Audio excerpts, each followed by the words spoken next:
Okay, listen. So today we're going to be discussing impact players, what they are, how they've worked in the past, and how we think they're going to work in CFB 25. And it's very, very important to discuss this because impact players, I think a lot of people think that it's just a star that you get under a good player. That's true, but that does not paint a full picture of how they've worked in the past. For example, did you know that player ratings go up to 127? They do not stop at 99. They go way past that. But you can't actually see that. That's under the hood things that are happening due to impact players and their effect on the game, affecting how hot and how cold players can get. So we really need to discuss this because in NCAA 14, impact players were actually broken in a lot of ways, and they created a lot of issues with actual gameplay. So we're going to take all the information that I have and all the knowledge that I know about NCAA 14 because I did had a lot of modding experience with impact players in that, and we're going to take the new information that we got in the Dynasty Deep Dive regarding impact players, and we're going to create a very full picture and discuss what we think impact players are going to be in the upcoming game and how they're going to work and what effects on gameplay they're actually going to have.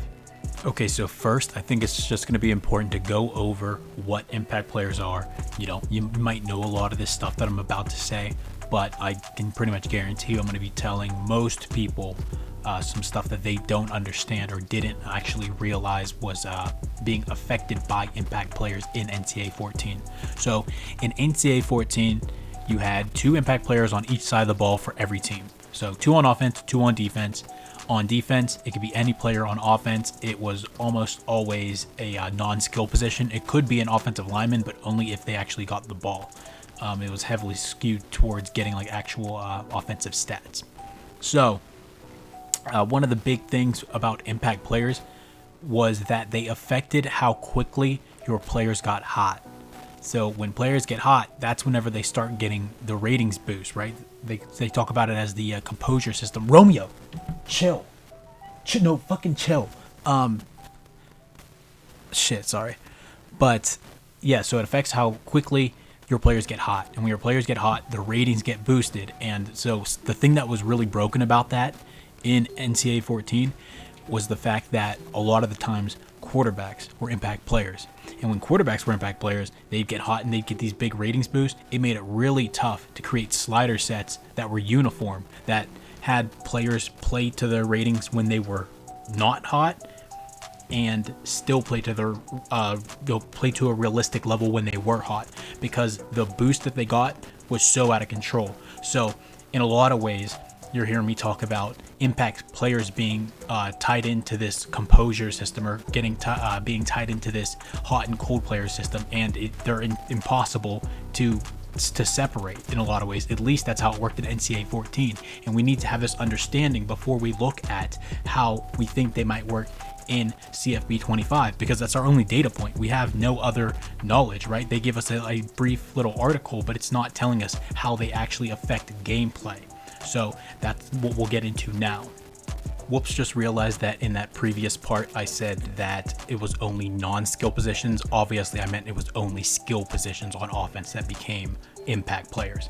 But let's get into this information that we got in the Dynasty Deep Dive regarding impact players. So impact players are back and are a quick way for you to easily identify the key players on the other team. Every team will have at least one offensive and one defensive player who's an impact player. However, unlike the past, there is no limit on the number of impact players a team can have. Explosive offenses with playmakers everywhere might have 5 or 6 impact players across the board, letting you know straight up that they got dudes and they are about to cook. So there's a few things that we're learning here. So one great thing about this, it's really great, is that now you no longer have a minimum of 2, it's a minimum of 1. So we're just creating more disparity, right? So you have from 1 up to presumably 11, right? It is limitless at this point. They specify 5 or 6 impact players on a elite side of the ball. So maybe that's close to the limit, because as we see in this screenshot here, 1, 2, 3, 4, 5, 6, 7. Holy shit, that's a lot. 7 impact players on Georgia's offense. the highest rated side of the ball for any team is that Ohio State defense. So I'd be interested in seeing that, because outside of their linebackers, they are all proven. Like, all proven. They could all be drafted in like the first like 4 rounds right now, legitimately. So are they going to have 9, 8? It's legitimately not ridiculous. Like, they could all be like in the 90s, like no joke, realistically. So like I said, outside of the linebackers that have not really proven themselves, every other position on that defense is straight up elite or has played elite at the highest level. So the question is, are these impact players going to affect the game in the same way as they did in NCAA 14? Because if they did, once again, this could create a lot of issues if it's not tuned properly. This was 11 years ago, right? I'm not saying it's going to be bad. That's the last thing I'm doing.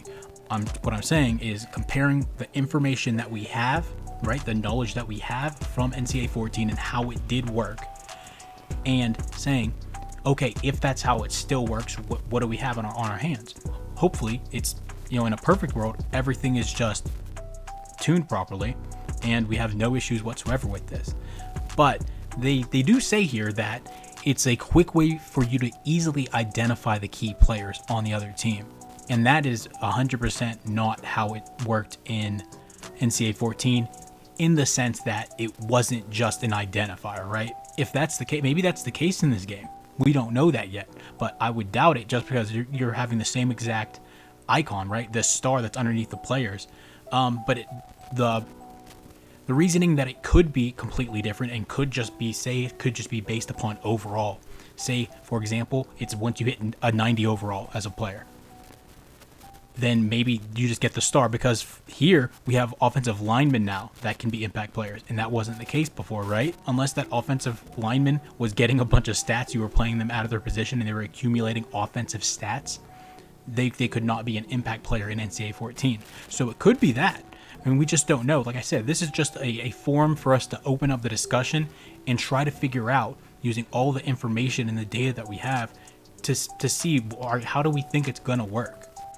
Okay, so listen, the last thing we're going to want to discuss is going from having 2 impact players on each side of the ball. Now we're down to 1, right? That's the bare minimum anyway. But once again, the upper limit, there is no upper limit. It's literally, it could be 11, technically.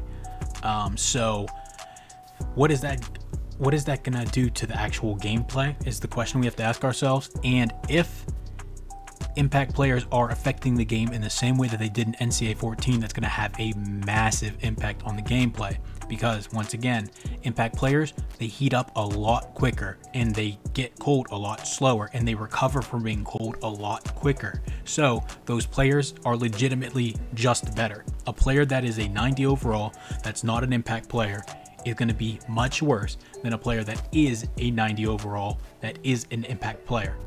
And the actual stats and the actual ratings that you see aren't going to be accurate, because once again, you get ratings boost whenever you get hot. This composure system, the hot and cold system, is directly tied into the impact players. At least that's how it was in NCAA 14. So proceeding with that assumption or that guess, right? This guess can't be confirmed because they've not given us enough information.